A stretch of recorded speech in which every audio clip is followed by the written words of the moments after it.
दोस्तों नमस्कार। एक ऐसा फैसला जिसने दिल्ली की नींद उड़ा दी है। एक ऐसा फैसला जिसने शिकायतों की पुरानी पोटली को खोल दिया है।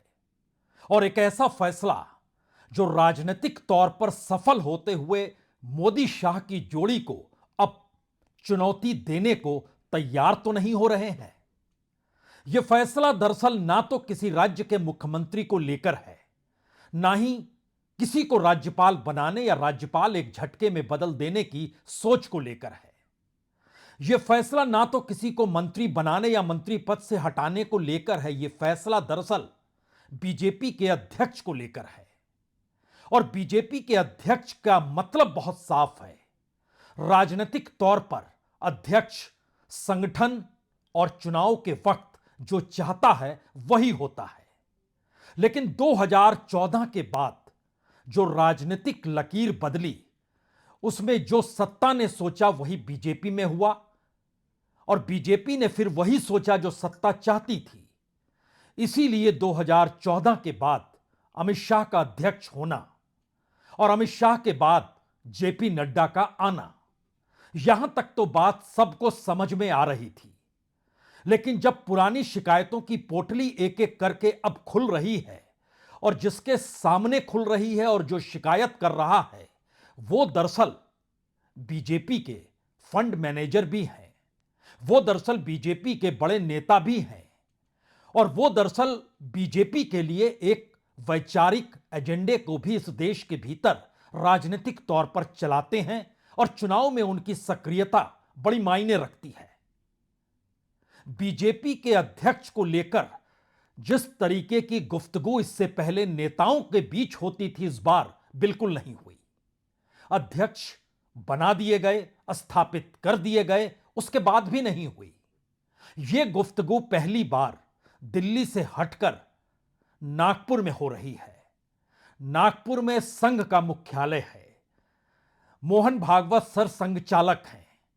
इस वक्त ज्यादातर संघ के भीतर जो स्वयंसेवकों की सक्रियता है उनमें एक लकीर सावरकर की भी है, लेकिन एक बड़ी लकीर गुरु गोलवलकर की सोच वाली है, जो संगठन को मजबूत करते हुए राजनीतिक और सामाजिक तौर पर बीजेपी और संघ का विस्तार देती है। पहली बार क्या उसे झटका लग गया? यह सवाल बीजेपी के भीतर बैठे उन कद्दावर नेताओं के सामने कहीं ज्यादा मुश्किल भरी हो चली है, जो अभी तक ये मानते थे कि आज नहीं तो कल उनके अनुकूल कुछ तो होगा। लेकिन मुख्यमंत्री पद से शिवराज सिंह चौहान हटे, वसुंधरा राजे दरकिनार हुई, छत्तीसगढ़ की स्थिति भी कमोवेश यही बनी, और जिन नए नामों के आश्रय बीजेपी ने अपनी नाव खेनी शुरू की, उसका मकसद एक ही रहा। दिल्ली एकमात्र सत्ता का केंद्र है और सब कुछ यहीं से चलेगा। लेकिन इस बार लगता है अध्यक्ष पद को लेकर हलचल जिस लिहाज से तेज हुई है, बीते 48 घंटों में जो तेजी आई है जब से प्रधानमंत्री विदेश यात्रा पर है और अमित शाह देश को चला रहे हैं, उस वक्त यह सवाल संघ के भीतर भी हिचकोले खाने लगा है और बीजेपी को हिचकोलों में कहीं ज्यादा आगे बढ़ाने लगा है। ठीक है, 3 महीने का वक्त है। 3 महीने के वक्त का मतलब है कि मार्च अप्रैल में चुनाव 5 राज्यों में होने हैं। सिर्फ एक असम ही है जहां पर बीजेपी की मौजूदगी है। मौजूदगी पुडुचेरी में भी है, लेकिन बड़े राज्य के तौर पर या फिर जिस चुनाव को मायने रखा जाए उसमें असम ही सामने है। बीजेपी आज से नहीं और मोदी शाह आज से नहीं, बंगाल पर निशाना शुरू से साधे रहे हैं। बहुत ज्यादा कदम अपने तौर पर संघ ने भी बढ़ाया है।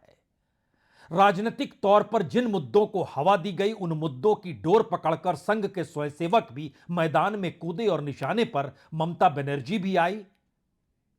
सांप्रदायिकता की एक लकीर भी खींची गई। सीएए एनआरसी को लेकर भी यह सवाल बड़ा हुआ। अब बड़ा सवाल यह हो चला है, क्या वाकई संघ इन 3 महीनों में एक बड़ा ऑपरेशन कर सकता है? इस ऑपरेशन का मतलब शायद आपके जहन में शाइनिंग इंडिया का दौर याद आने लगा हो। अटल बिहारी वाजपेयी जिस उड़ान पर थे और उनके साथ उस वक्त प्रमोद महाजन, राजनीतिक बिसात जो बिछा रहे थे संघ को, वो अच्छा बिल्कुल नहीं लग रहा था। और शाइनिंग इंडिया की चमक और उसके भीतर का अंधेरा संघ दोनों को देख रहा था। स्वयंसेवक बाहर नहीं निकले। बीजेपी चुनाव हार गई। कोई ऐसा परिणाम भी नहीं आया इस देश के भीतर जिससे यह महसूस होता कि कोई एक पॉलिटिकल पार्टी जबरदस्त तरीके से जीत गई। लेकिन बीजेपी के खिलाफ जो एकजुटता उस वक्त दिखाई दी, उसने एक बड़ा मैसेज इस देश के भीतर दे दिया कि बीजेपी के साथ किसी दूसरे राजनीतिक दल को नहीं सटना चाहिए अटल बिहारी वाजपेयी के दौर तक में। और शायद इसीलिए उसके बाद कुछ सवाल नीतीश कुमार के जहन में थे, कुछ सवाल बाला साहब ठाकरे के जहन में थे, कुछ सवाल उस वक्त बादल परिवार के भीतर भी थे। लेकिन 2014 की तस्वीर ने पहली बार हर राजनीतिक दलों को एक मैसेज दिया कि बहुमत के साथ खड़े राजनीतिक दल में अगर आप नहीं जुड़ते हैं तो फिर आपका कैडर, आपका संगठन खत्म हो जाएगा। यह बात जब आगे बढ़ती चली गई और बात 2024 के चुनाव और 2025 के बीजेपी के नए अध्यक्ष को लेकर आई, तो अब दोनों परिणाम या दोनों निर्णय शायद संघ के सामने भी गड्डमगड्ड हो चुके हैं। जिन सवालों ने इस देश के भीतर जन्म लिया, वो सवाल बीजेपी के लिए कितने लाभदायक हैं या नहीं है, लेकिन संघ परिवार के लिए यह एक घाटे का सौदा है, क्योंकि उसका अपना कैडर उन छोटे व्यापारियों से जुड़ा है जो संघ को दान भी देते हैं, जो संघ को पैसा भी देते हैं, और गुरु दक्षिणा उसी रूप में आती है। हालांकि इस दौर में मोदी सत्ता ने बड़े बड़े कॉरपोरेट खड़े कर दिए और मोनोपोली एक लिहाज से बनती चली गई। इस देश के 16 बड़े सेक्टर्स बिल्कुल मोनोपोली के शिकार हो गए। वहां ना तो कोई प्रतिस्पर्धा है और ना ही कोई छोटा व्यापारी बचा है। तो जब छोटा व्यापारी बचा ही नहीं और मैसेज साफ है कि बड़े कॉरपोरेट रहेंगे, तो उन कॉरपोरेट पर संघ की नहीं, सत्ता की पकड़ है। और सत्ता जिसके हाथ में है उसी ने अध्यक्ष इस दौर में अपने मुताबिक चुन लिया। लंबी कतार है कद्दावर नेताओं की। राज्यों के पूर्व मुख्यमंत्री भी हैं, बीजेपी के पूर्व अध्यक्ष भी हैं, जिन्होंने दरवाजा खटखटाया है संघ का और संघ से बहुत साफ तौर पर कहा है कि देखिए, निर्णय लीजिए, यह निर्णय लेने की घड़ी है, अन्यथा सब कुछ हाथ से निकल जाएगा। क्योंकि इस वक्त राजनीतिक तौर पर पहचान मोदी शाह की है, राजनीतिक निर्णय लेने की क्षमता मोदी शाह में है। कॉरपोरेट की पूंजी पॉलिटिकल इकोनॉमी के तर्ज पर फंडिंग के जरिए बीजेपी के पास आएगी, यह मोदी शाह तय करते हैं। लेकिन बात अब उसके आगे निकल चुकी है। सब कुछ तय करते करते अब बीजेपी भी हम ही चलाएंगे और बीजेपी को चलाने के वक्त बीजेपी का अध्यक्ष भी हमारा होगा। बात इससे बन नहीं रही है। यह कैडर में बहुत खराब मैसेज गया है। वो वक्त अलग था जब यह कह के मचल दिया जाता था या लोगों को मचला दिया जाता था कि देखिए, जो दरी उठाता है उसको भी कहीं आगे बढ़ के हम पद दे देते हैं, जो मुख्यमंत्रियों के निर्णयों को लेकर हुआ। नए नए चेहरे मध्य प्रदेश में, राजस्थान में, छत्तीसगढ़ में, तमाम जगहों पर आते चले गए। इसी तर्ज पर एक शिकायत कर्नाटक से भी आई कि एक वक्त बोम्मई को भी मुख्यमंत्री बना दिया गया था। बोम्मई बीजेपी से नहीं जुड़े थे और बोम्मई के आश्रय जो राजनीतिक सोच कर्नाटक में बनी, उसके बाद कांग्रेस जिस तरीके से जीत गई, तो कर्नाटक का पैसा तो दिल्ली के गोदाम को भर रहा था, लेकिन लोगों से सरोकार नहीं थे, इसीलिए कांग्रेस कर्नाटक में जीत गई। यानी दिल्ली की बढ़ती हुई उम्र बीजेपी और संघ परिवार की उम्र को कहीं घटा तो नहीं रही है। और उम्र के इस पड़ाव में दिल्ली की सत्ता कुछ भी गंवाना नहीं चाहती है, सब कुछ पाना चाहती है। शायद इसीलिए संस्थान हो या इलेक्शन कमीशन हो, वह बीजेपी के अनुकूल है, बीजेपी के लिए काम कर रहा। यह आरोप राजनीतिक तौर पर खुल्लम खुल्ला विपक्ष लगाने लगा है। यहां पर 3 बड़े सवाल एक झटके में खड़े हो चुके हैं। पहला सवाल तो यही है, क्या 3 महीने के बाद 5 राज्यों के चुनाव में संघ क्या निर्णय लेने वाला है? दूसरा सवाल, क्या बीजेपी के भीतर उन नेताओं के सामने वाकई अब एक कठिन घड़ी है जहां पर उनकी अपनी राजनीतिक उम्र अब बीजेपी के नए अध्यक्ष नितिन नबीब के आने के बाद खत्म हो जाएगी? और तीसरा सवाल है, इस दौर में अगर सारे निर्णय, सारे चेहरे, सारी पहचान एक ही शख्स के इर्द गिर्द है तो फिर बीजेपी का मतलब, इतनी बड़ी पार्टी और सांगठनिक ढांचा इतना बड़ा, उसके मतलब मायने क्या होंगे? हमें लगता है आज एक तस्वीर पार्लियामेंट की पहले आपको दिखाते हैं। यह चेहरा नागपुर के करीब का है, यह चेहरा नागपुर का है, सरसंघचालक से करीबी रिश्ते हैं इनके। लेकिन पार्लियामेंट के हंसी मजाक में कोई आप खबर खोजने की कोशिश मत कीजिएगा। सिर्फ इतना समझिए, यह बढ़ी हुई धड़कनों के पीछे की एक ऐसी हंसी है जो आने वाले वक्त में दिल्ली की सत्ता को कहीं ना कहीं डिगाएगी या नहीं, लेकिन धड़कनें उसकी बढ़ा देगी। निकाल कर बाहर फेंक देंगे। क्या एक मिला आपको? नहीं नहीं, आए मिला सर। अरे हम तो, अरे आप सुनिए ना।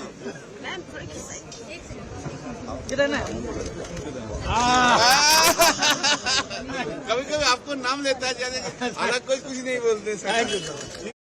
फोटो कर लेना आपकी गाड़ी के साथ। हाईवे का दे दीजिए, नेशनल हाईवे तो वो भी दे दीजिए। एक तो क्या करेगा? अच्छा नितिन जी, आप क्या करेंगे इतना लेके? एक तो हम लोग के पास भेज दी ना, जो आपको नौकर पोकर को दे देता है, एक तो हम लोग के पास दे रहे हैं। ठीक है सर एक फोटो कराएंगे सर। आप गाड़ी से हमको सपोर्ट करते हो सर। गाड़ी सुनिए सर। अरे हाइड्रोजन तो दिखा थोड़ा।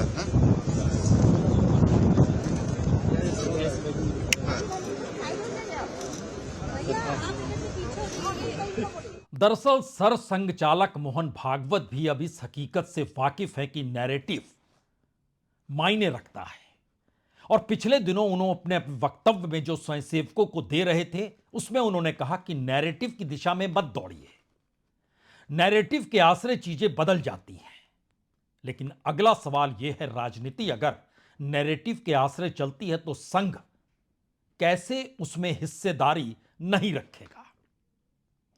और जो बड़ी चुनौती इस वक्त दिल्ली की सत्ता के सामने है, उसे पता है कि अगर 3 महीने के बाद जिन 5 राज्यों में चुनाव होने हैं, उसमें बंगाल ही एकमात्र जगह है जहां पर अगर उसका राजनीतिक प्रयोग सफल नहीं हुआ तो फिर भूल जाइए कि इस देश के भीतर विपक्ष की राजनीति को वो धराशायी कर भी पाएगा, या फिर छत्रपों पर जो नकेल उसने इस देश में आर्थिक नीतियों के आश्रय बांध डाली है, और अब मनरेगा के बाद जी राम जी के जरिए भी एक बड़ा बोझ 125 दिनों के साथ 40% हिस्सेदारी राज्यों को सौंप दी है, उसमें मुश्किल होगी। लेकिन चुनाव जीतना होगा, चुनाव ममता बनर्जी को जीतना होगा, और चुनाव मोदी शाह को भी जीतना होगा, क्योंकि कोई चेहरा ऐसा बीजेपी का बंगाल में है ही नहीं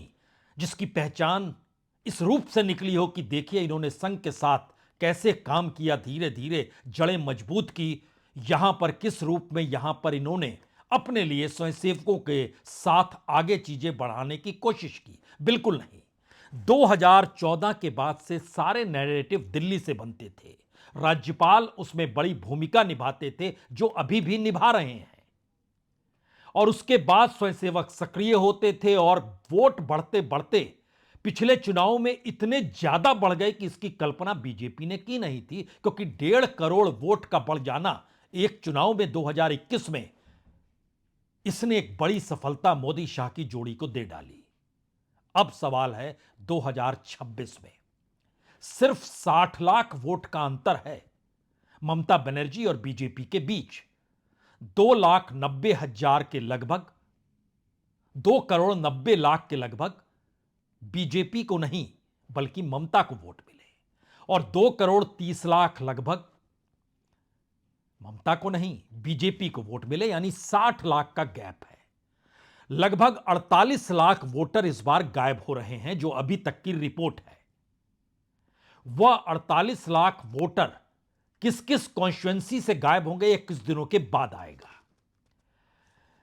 लेकिन इस हकीकत को बाकायदा बीजेपी जानती है कि अगर स्वयंसेवक जमीन पे नहीं उतरे तो बंगाल में कितनी भी मशक्कत चुनाव आयोग कर ले, वो पुराने वोट भी खो देंगे जो 1.5 करोड़ वोट पिछली बार एक ही चुनाव में एक साथ उसे मिल गए थे। और उसका आंकड़ा 2 करोड़ 30 लाख तक पहुंच गया और ममता बनर्जी से सिर्फ वो 60 लाख वोट पीछे रह गए। स्वयंसेवक क्या फैसला लेगा? छोटे व्यापारी बड़ी तादाद में बंगाल में संघ से जुड़े, संघ के जरिए बीजेपी से जुड़े। इन छोटे व्यापारियों के सामने संकट है। इस देश की आर्थिक परिस्थिति एक तरफा हो चली है। बड़े कॉरपोरेट, बड़े पूंजीपति उनके साथ सत्ता मशक्कत करती है। छोटे छोटे इंडस्ट्री चलाने वाले गायब होते चले जा रहे हैं, तो अब वो क्या करें? यह शिकायत की पोटली भी नागपुर में खुली है।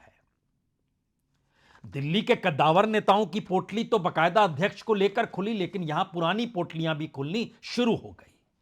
बंगाल का अगर यह असर होगा तो फिर असम भी मुश्किल हो जाएगा, क्योंकि असम में तो सिर्फ 6 लाख वोटों का अंतर है। बीजेपी को लगभग 63,84,000 वोट मिले थे और कांग्रेस को 57,03,000 वोट मिले थे। यानी इस 6 लाख के वोट में बहुत ज्यादा मशक्कत कांग्रेस को करनी हो या ना करनी हो, लेकिन संघ चाहे तो एक झटके में असम को भी झटका दे सकता है। वो सिर्फ हेमंत बिस्व शर्मा के राजनीति के आश्रय नहीं चलेगा, उसे स्वयंसेवक की जरूरत है, क्योंकि वहां एक मोटी लकीर, हिंदू मुस्लिम कहें, सांप्रदायिकता कहें, वोटों का ध्रुवीकरण करें, सबको लेकर खींची जा चुकी है। निर्णय संघ को लेना है। तीसरी परिस्थिति तमिलनाडु के भीतर है। तमिलनाडु में हालांकि एआईडीएमके और डीएमके के बीच ही संघर्ष होता है, लेकिन तमिलनाडु में बीजेपी अपने तौर पर चाहती है कि कांग्रेस से ज्यादा उसे वोट मिल जाए। अगर आप पिछले चुनाव को देखेंगे तो कांग्रेस को तकरीबन 19,76,000 वोट मिले थे और बीजेपी भी बढ़ते बढ़ते 12,13,000 तक पहुंच गई। यानी लगभग 7 लाख का अंतर था बीजेपी और कांग्रेस के वोट परसेंटेज में। डीएमके को वोट बहुत मिले थे, 1 करोड़ 74 लाख वोट मिले थे। एआईडीएमके को 1 करोड़ 53 लाख मिले थे। तो उस दौड़ में बीजेपी और कांग्रेस नहीं है, दोनों को किसी का साथ चाहिए। लेकिन जिस कांग्रेस को खत्म करने की दिशा में दिल्ली कदम बढ़ाना चाहती है, वो चाहती है कि उसका वोट परसेंटेज कांग्रेस से आगे हो जाए। इस तीसरी लड़ाई में भी केरल के बाद तमिलनाडु जैसे ही घुसते हैं, वैसे ही आपको संघ की शाखाएं नजर आने लगेंगी। और इस बार तो कोयम्बटूर के शख्स को ला दिया गया है, उपराष्ट्रपति पद पर बैठा दिया गया है। और कोयम्बटूर की भूमिका बीजेपी की अपने राजनीतिक अतीत के लिए क्या रही है और कैसी लकीर वोटों के ध्रुवीकरण या फिर सांप्रदायिकता के आश्रय खींची गई, और उसके दायरे में टेरर शब्द भी आया था। जिस समय लाल कृष्ण आडवाणी इस गणित को समझ रहे थे और समझा रहे थे, तो क्या इससे हटकर एक नई सोच सामने आ सकती है? और यह फैसला भी संघ को ही लेना है। इसके बाद जब आप पुडुचेरी आते हैं तो पुडुचेरी में यह समझना होगा कि वहां भी पहली लड़ाई बीजेपी और कांग्रेस के बीच है। हालांकि वहां पर गठबंधन के साथी मायने रखते हैं। ये मायने जब रखते हैं तो यह भी समझिए कि लगभग 13,000 वोट कांग्रेस के, लगभग 11,000 वोट बीजेपी के, यानी बहुत कम मार्जिन है दोनों के वोट परसेंटेज में। सरकार इस वक्त एनडीए की है, जिसको लगभग 2,16,000 वोट मिले। डीएमके दूसरे नंबर पर है, 1,54,000 वोट मिले। लेकिन बीजेपी और कांग्रेस की लड़ाई को पुडुचेरी में भी समझिए, क्योंकि इसके बाद आप केरल जाएंगे। केरल में संघ की सबसे ज्यादा शाखाएं इस पूरे देश के भीतर है। यानी इस देश के भीतर जितनी भी शाखाएं लगती है, जिसकी कुल संख्या लगभग 70,000 से ज्यादा हो चुकी है। जो टारगेट 1 लाख तक पहुंचने का था 100 बरस होने पर, वो अभी तक छू नहीं पाए हैं। लेकिन सबसे ज्यादा संघ की शाखाएं केरल में ही मौजूद है। और केरल के भीतर बीजेपी का वोट है सिर्फ 23 लाख का। यानी वहां पर संघ और बीजेपी के बीच यह गुफ्तगू अक्सर होती है कि संघ की शाखाओं में अगर सब शाखाएं एक साथ लग जाए तो 23 लाख से ज्यादा लोग तो जुड़ जाते हैं। फिर वोट 23 लाख ही पिछली बार क्यों मिले थे, जो सबसे ज्यादा थे पुराने तुलना में? तो क्या राजनीतिक तौर पर बीजेपी का एक्सेप्टेंस साउथ में है ही नहीं? एक एक्सेप्टेंस कर्नाटक में था, उसमें भी बोम्मई को बना के आप चूक गए। इन बातों को लेकर अपने तौर पर, क्योंकि केरल की लड़ाई एलडीएफ और यूडीएफ की है और दोनों जानते हैं कि इस बार यूडीएफ मजबूत है। एलडीएफ को पिछली बार लगभग 1 करोड़ 5 लाख वोट मिले थे, तो लगभग 82-83 लाख वोट मिले थे यूडीएफ को। दोनों के बीच वोट का अंतर जो था वो तकरीबन 23 लाख का था। वो लड़ाई पलटेगी, लेकिन बीजेपी कहां पर है? यानी ये 5 राज्यों के चुनाव दिल्ली की धड़कनों को इसलिए बढ़ा रहे हैं क्योंकि संघ अगर मशक्कत करते हुए आगे नहीं बढ़ा तो उसका क्या होगा राजनीतिक तौर पर। और इससे जुड़े हुए जो 3 बिल्कुल अलग सवाल हैं, जो पुराने मुश्किल हालातों में चुनाव जीतकर थाम दिए गए, उसमें एक बड़ा हिस्सा उस तबके का है जिसका काम धंधा छोटे छोटे किराना की इंडस्ट्री चलाना, किराना का दुकान चलाना हो, छोटी इंडस्ट्री चलानी हो, जो एक लिहाज से एक वक्त बनियों की पार्टी के तौर पर बीजेपी की पहचान हुआ करती थी। उसको उसने विस्तार तो दिया और बनियों के ऊपर जो निर्भरता थी वो निर्भरता भी खत्म कर डाली, लेकिन संघ का जुड़ाव तो जमीनी तौर पर है। पहली शिकायत यहां पर है।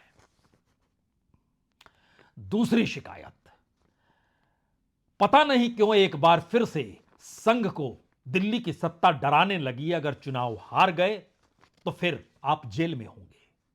और आप जेल से मतलब यह है कि जिस तरीके का वक्तव्य राहुल गांधी संघ को लेकर देते हैं और खुले तौर पर प्रतिबंध लगाने तक की धमकी कांग्रेस के भीतर से अभी भी निकलती रखती है, वो दरअसल संघ को कहीं ना कहीं सत्ता के करीब लाकर खड़ा कर देती है और सत्ता से तमाम शिकायतें खत्म हो जाती है। लेकिन पहली बार अगला सवाल, संघ के स्वयंसेवकों की वह कतार जो कहीं ना कहीं सावरकर के साथ जुड़ी थी और गुरु गोलवलकर की सोच से प्रभावित थी, इन दोनों बातों को लेकर उनके सामने एक ही सवाल है, ना तो हिंदुत्व बचेगा और ना ही संगठन बचेगा। तो आप क्या कर लेंगे? रास्ता तो निकालना होगा और इस सत्ता की अपनी मनमर्जी को थामने के लिए चुनाव के परिणाम ही मायने रखेंगे। यह दूसरा सवाल है। और तीसरा सवाल दिल्ली में बैठे उन कद्दावर नेताओं का है जो यह मानकर चल रहे थे कि कल तक तो वो बड़े नेता थे, संसदीय दल में उनकी भागीदारी थी, या भागीदारी कुछ की है भी, कुछ को हटा दिया गया, उसमें कद्दावर नेता को भी हटाया गया जो नागपुर से ही आते हैं, लेकिन उसके बावजूद भी बाकी जो वरिष्ठ नेता थे अब वो समझ गए कि दरअसल बीजेपी बिल्कुल एक नई टीम तैयार कर रही है। लेकिन बीजेपी का मतलब इस बार संघ परिवार नहीं है, बीजेपी का मतलब इस बार संपूर्ण बीजेपी भी नहीं है। यह दिल्ली की सत्ता को टिकाए रखने की ऐसी मशक्कत है जिसमें वह जो निर्णय लेंगे, जिस पर उंगली रखेंगे, जिसको टेलीफोन पे बात कर लेंगे, जिसके कांधे पर हाथ रख देंगे, वही सब कुछ हो जाएगा। और यह मंजूर नहीं होना चाहिए। यह मैसेज नागपुर के भीतर है। पार्लियामेंट 19 तक है, खत्म होने दीजिए। नए बरस के संकेत बहुत साफ हैं। जो नजर आ रहा है वो दरअसल उजियारा नहीं है।